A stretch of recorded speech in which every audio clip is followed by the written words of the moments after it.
Hi guys! So last time I began with the first interlude of Vortex Temporum by Gerard, and I'd like to bring your attention to one more thing.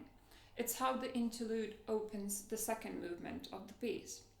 Now, even though I wouldn't call this an extended technique, it sure isn't something that we cellists tend to play on a regular basis. As you can see here, Grisey specifies that the player ought to play the entire passage using the C string, while playing a continuous glissando with your left hand and using very articulate bow strokes, one should create an irregular rallentando.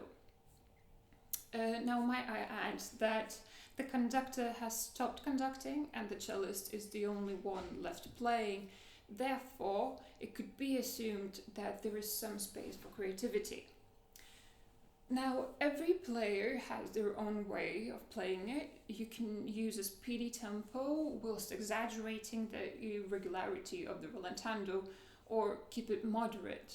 But then, playing out every note might become tricky. Any cellist could tell that the first 10 or so notes are so close to each other that it's almost impossible to play the exact pitches. Therefore, I believe that Grisey chose to write out the glissando only to keep the border while still inspiring the cellist to be creative. Now, how does one play a long, fluent glissando starting way up the C string? 4 years ago, I had the privilege to work with Gerard, a brilliant cellist from the Turner Quartet, and she suggested using my thumbnail.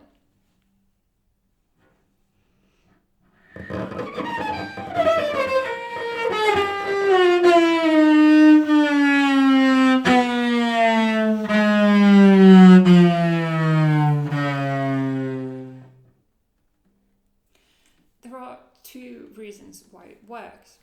First, it makes the change of the pitch way more audible than if I chose to use my fingertip, simply because the contact point with the string is way smaller.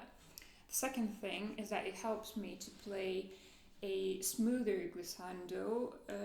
Of course, it can be different for everybody, but my fingertips tend to stick to the asses rather than on the string, therefore distracting the glissando. Another place that I quickly want to mention is figure 12 in the second movement. Even though it doesn't look like it, it is basically a trill.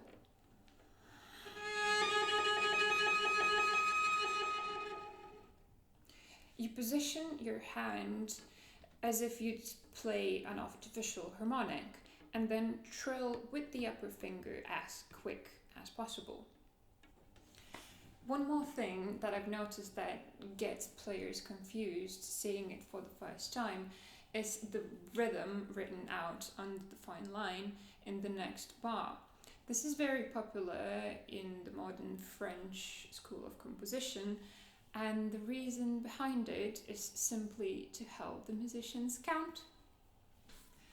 That is it from me this time. Thanks for watching, hope you enjoyed, and see you in the next video. Bye!